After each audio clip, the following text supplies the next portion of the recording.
fun fact about psychology in general. First of all, literally everything is psychology. Even this physical world that exists was birthed from a mind, which we can get into in the future. I won't get too deep into that right now.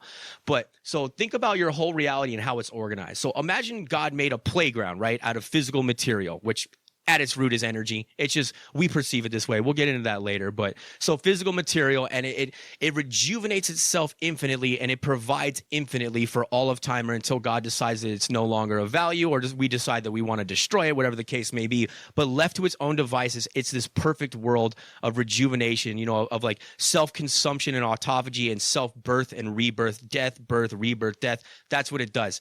And then we get turned loose on it, and then God says, you guys can inhabit this space and all this beautiful physical matter that I've given you and these gifts of life, and you could do with it what you please.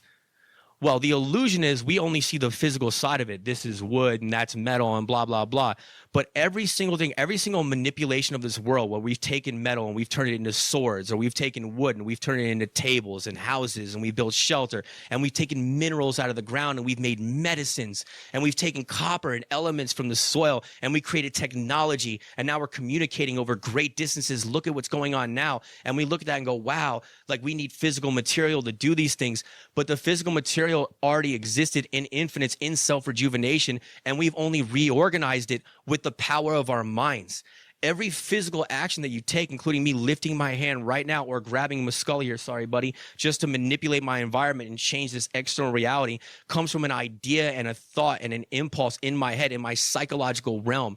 Then that translates, gets carried out from the avatar body, and then enters into the physical world, which we think is reality. It's not true. The mind is reality, and then this comes afterwards. It's just the way that we interface in this body. This is the sensory perception that we're locked into, and it's so real and tangible here because it is here that we think that it's all that there is, and it's simply not true. It's an illusion. It's a Plato's cave.